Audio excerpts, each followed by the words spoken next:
Travis Wayne Goodsell. I hope I can get through this without hacking up a storm here. I came across a church news article today about Elder Holland giving a talk at we'll call it a fireside, even though the church doesn't do those anymore, technically speaking. They call them other names. For the West Jordan young adults. And the title on the church news is from a passage in Jeremiah chapter 26, verse 27. It's be a fortress of strength inside the church and out. And it's unusual that he would quote this, because he doesn't give the reference. He just says, in the Old Testament book of Jeremiah, God said to the Israelites, I have set thee for a ... fortress among my people. And that was the phrase that Elder Holland used for the title of his remarks. And I'm trying to see if there's surrounding context behind that, or if he just used that alone. Because this could be a warning signal for those of you who only watch my channel, because nobody else understands this. Let's see, he says, there is a true enemy who seeks our spiritual sorrow and self-destruction, and spiritual destruction. So he's talking about spiritual. He says that you need to have stronger faith. No, you need to have a testimony. That's the parable of the 10 virgins. Testimony, not faith. If you only have faith, you will not be led into the marriage supper of the Lamb, which has already been canceled. Nelson canceled that already. I did those videos. So he says, be watchful and wise, study the scriptures, and the understanding is don't study beyond what we tell you to read. Don't actually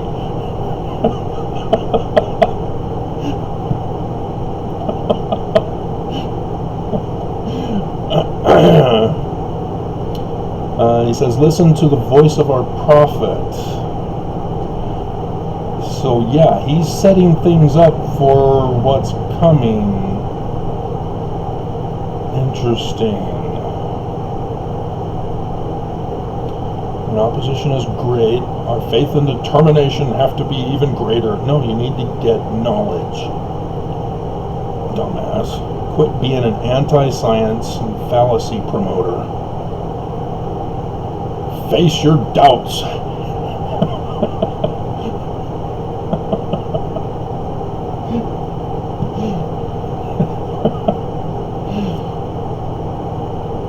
Don't listen to the doubters. That's what Nelson said. Conference. It was a previous conference one, it wasn't the October one. October one, Nelson called me a traitor and then threatened me with assassination attempt, which he carried out. Still no update yet. They're still in the hospital. Yeah, it looks like he's just saying spiritual threat is coming. Very curious. Very curious indeed. Alright, so let's give you the backstory of the scripture that he's refusing to tell the young people in the church out in West Jordan, is it? Yeah, West Jordan. Jeremiah chapter 6, you need to look at the context. So you need to read around the surrounding verses. O daughter of my people, gird thee with sackcloth, and wallow thyself in ashes. Make thee mourning, not mourning as in sunrise, mourning as in sorrow. That's the sackcloth and ashes part. As for an only son. Did he just give another death threat?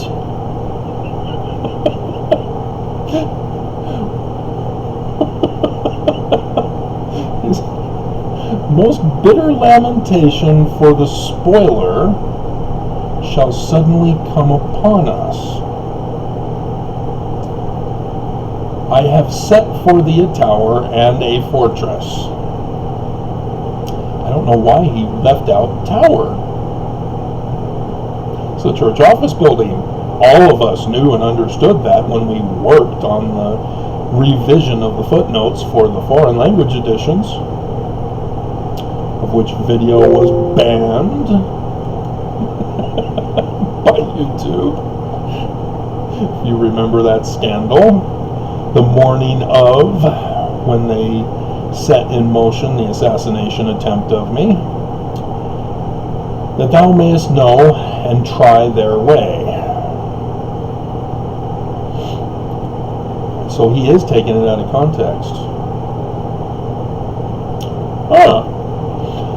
They are all grievous revolters, walking with slander. They are brass and iron. They are all corrupters. The bellows are burned, the lead is consumed of the fire, the founder melteth in vain, for the wicked are not plucked away. Remember the latter days? Wicked is supposed to be destroyed, yet wickedness is actually causing a lot of violent destruction. Reprobate silver shall men call them, because the Lord hath rejected them. Now, if you're wondering, well, what do you mean, Travis? Let's see if the old footnotes cover any of this. So 26, no, it does not. No, it does not. I can't remember if I got to do this part of Jeremiah. Can you bear with me as I do a little checking?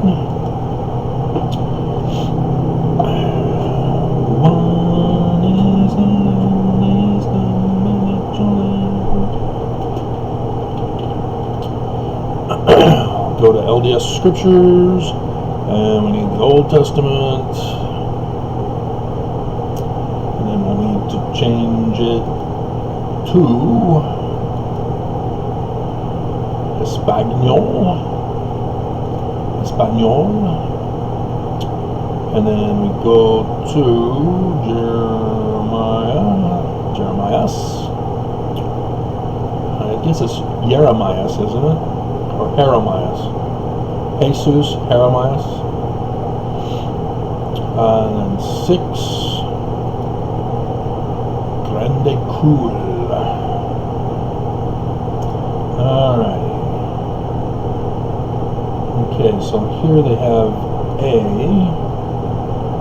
It's referring to Amos. So it looks like they're sticking to the originals. Guide to the Scriptures. Okay. Yeah, Amos, and then Guide to the Scriptures. Yeah, they're sticking to the, let's see, 29. Yeah, they didn't bother to make any changes here. They kept the same thing, just changed to correspond with the Guide to the Scriptures instead of the topical guide. So they sort of left you hanging on this. it needs to have a footnote reference to Doctrine and Covenants, section 101, starting in verse 43.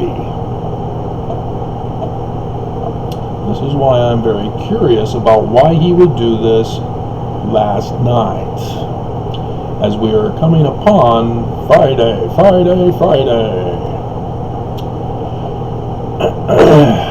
and some other stuff that's coming. Section 101, verse 43. And now I will show unto you a parable, that ye may know my will concerning the redemption of Zion. Not Joseph Smith's day and time. If you remember your manuals from the Sunday school lesson that you went to, instead of staying home and staying safe from the coronavirus, which the medical professionals have been begging and pleading from the beginning, so that we can get this under control. Nonetheless, a certain nobleman had a spot of land, very choice, and he said unto his servants,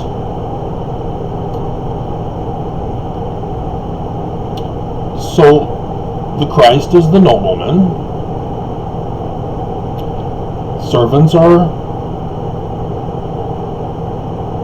prophets.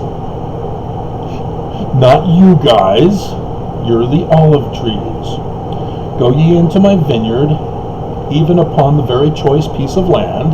America, America, God shed his grace on thee. Long live Prince. And plant 12 olive trees, the 12 tribes of Israel. Who's of the house of Israel? Mormons are of the house of Israel. Who are the servants? The prophets who lead the house of Israel. So it's Joseph Smith. This is the planting, the founding of the church. Throw away your manuals, they are wrong. And set watchmen round about them, and build a tower, that one may overlook the land round about. And like I said, we were all understanding that the church office building, of which we went to every Tuesday night, was that fulfillment. To be a watchman upon the tower, that mine olive trees may not be broken down when the enemy shall come to spoil and take upon themselves the fruit of my vineyard.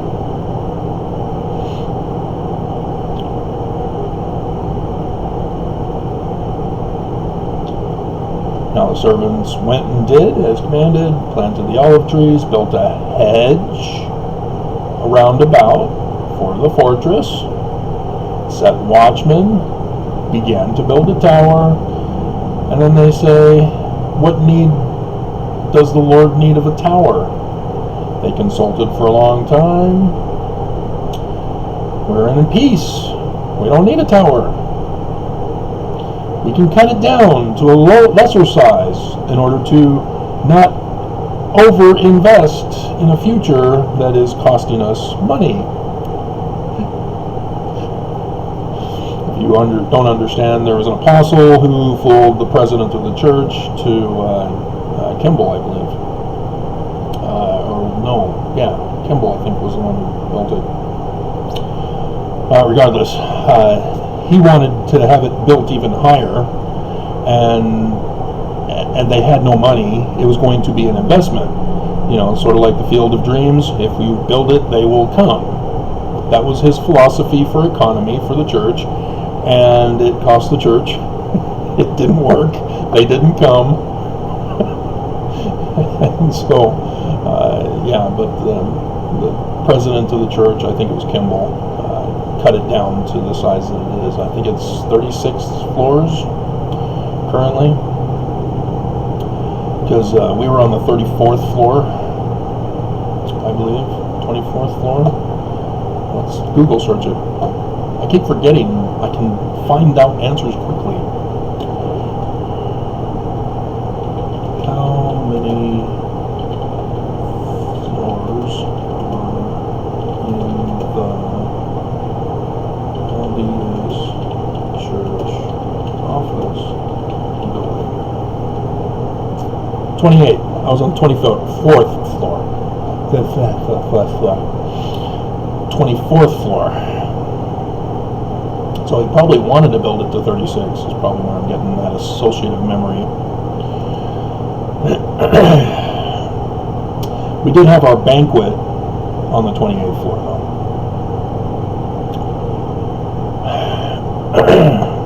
All right, where were we? Enemy comes. And here's the Judas part, verse 49. Might not this money be given to the stock market, where we can invest and get trillions of dollars through all our investments, not just through tithing and the exchangers? For there is no need of these things. That was Judas's argument. And while they were yet at variance one with another, they, the olive trees, are you sure? Are you sure it's not the servants? Became very slothful, and hearkened not unto their spiritual witness, hearkened not unto the commandments of the Lord. They became false prophets. And the enemy came by night. Verse 51. Put this in your associative memories, as I have. Section 101, verse 51. I'm sure you have different forms you probably memorize. And the enemy came by night, as a thief in the night, broke down the fortress hedge, and the servants of the nobleman, prophets, remember, the prophets of the Christ, arose and were affrighted and fled. And the enemy destroyed their works and broke down the olive trees. So the works are the buildings, and all that they amassed, all their assets, all their investments, destroyed, gone, and broke down the olive trees. The Church of Jesus Christ of Latter-day Saints to be shut down again. Yeah, they don't teach us that. Oakes claimed that the United States wasn't allowing us to practice our faith. As I did that video over the weekend.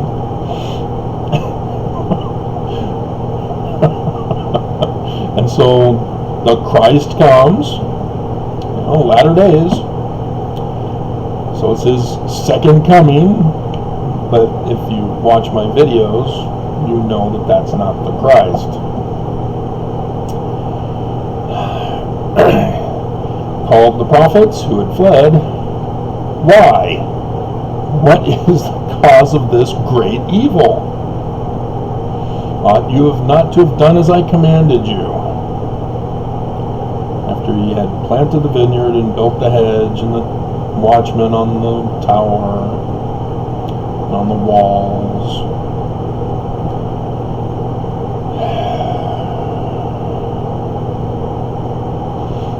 You could have saved my vineyard from the hands of the destroyer.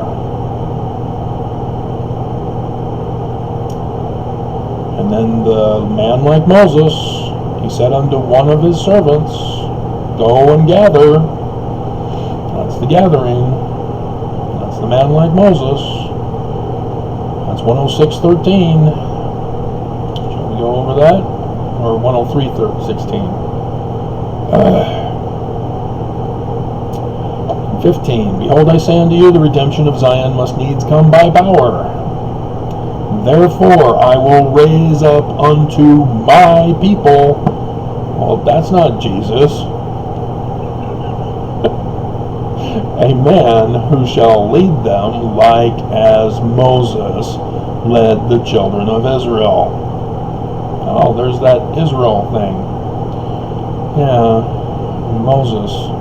Wasn't he the Christ of the Jews?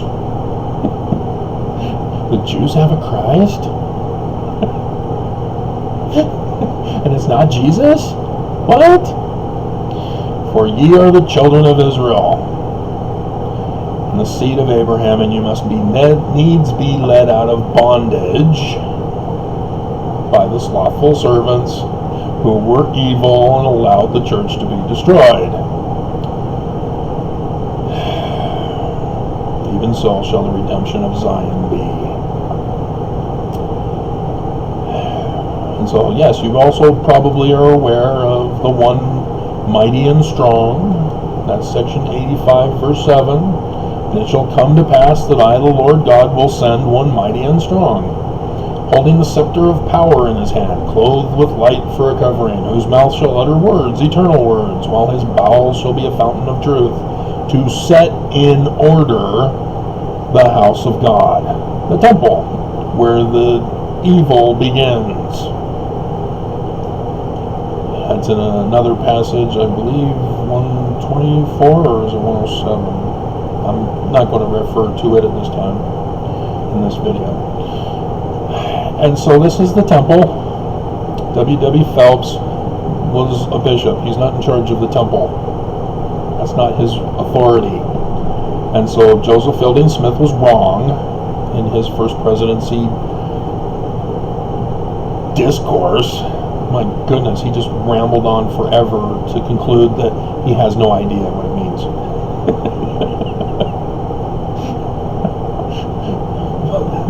But he said that he is not verse 8. That much he knows, and Mormons must obey. Quit thinking that they're the one mighty and strong. And thus the reason why you have all sorts of branch-offs after the United States shut down the church is because they thought Wilford Woodruff had fallen, and that therefore this was need to be fulfilled, and people thought that they were therefore the one mighty and strong.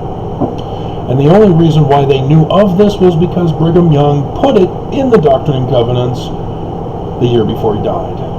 Otherwise, it would have been lost, and it would have been found in the Joseph Smith papers,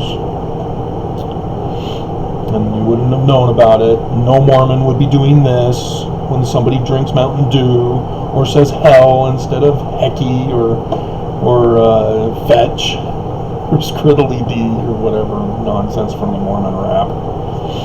Oh, God. Idolatry. That's all it is. So, yeah, where did Joseph Smith get this from? He's just making it up, right? You know, the first part I already showed you. He got it from Jeremiah. There's Jeremiah 23 also. But we'll go to Deuteronomy yet again. We'll keep rehashing this in for you and put it in a different context.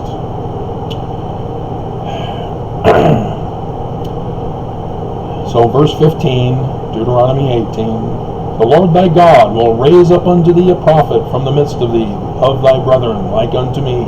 Unto him ye shall hearken. Remember, this sort of sounds like Joseph Smith in that visit by Moroni? Because Joseph Smith is wrong when he called him Nephi, and so, you know, the church had to correct him.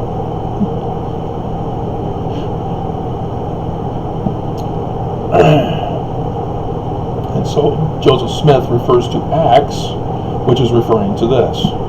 Because in Acts, there's a different word than I will require it of him. It's about destruction. Oh, but look, there's that other prophet. But the prophet, which shall presume to speak a word in my name, which I have not commanded him to speak. Yeah, oops, wow, pretty harsh words, similar to section 85, verse 8. Gee, I wonder where Joseph Smith got that. Because I don't see a footnote reference to section 85 here. I don't even see, oh, no, there's Joseph Smith history. They did put that one in. But 85? Nope. Left it alone because David Gaunt said, no, it's Jesus, it's Jesus. End of debate.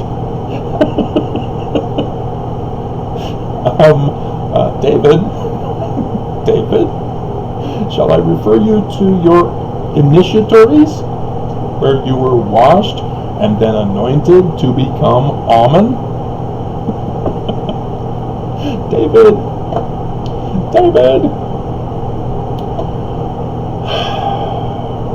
No. So this didn't get changed in the footnotes, just so that you know, because David wouldn't allow it. Alrighty, that's pretty much it. So it is interesting that he's secretly going around to West Jordan here and telling the youth that this is about to happen, the destruction. And he's downplaying it, saying it's just a spiritual thing.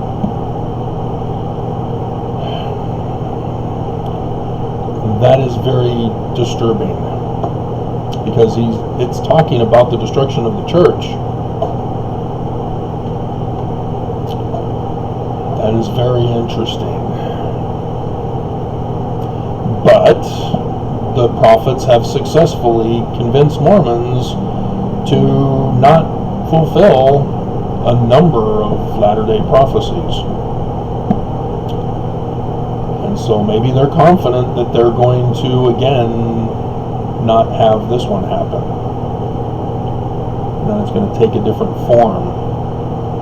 Or that they're planting the different form, and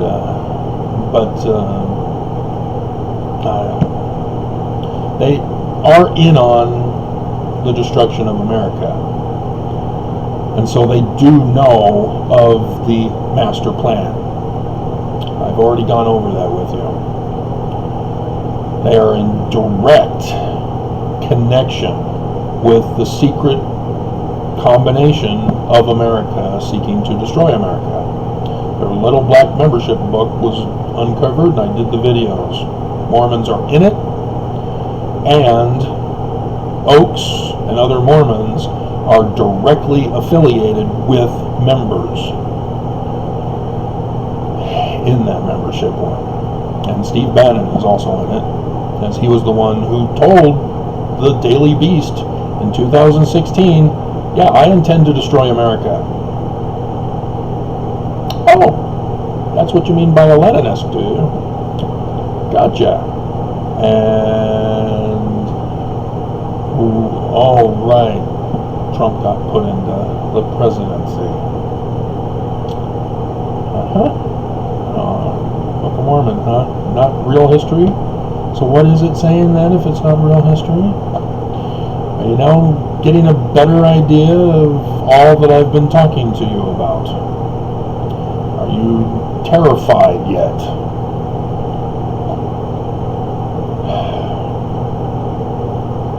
That is very interesting. Very interesting. So, yeah, it's also possible that as the prophets flee, the prophets will flee when the destruction comes and allow us to be destroyed, and then they'll come back just in time for their version of the marriage supper of the Lamb, where polygamy will replace the marriage supper of the Lamb. They changed the law of chastity, guys. Put all my videos together, and what do you got? Bibbidi bobbidi boo.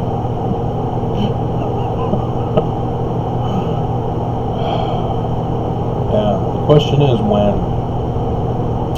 I hope it's not Friday. I'm busy Friday. I've got a scheduled appointment on Friday. It can't happen on Friday.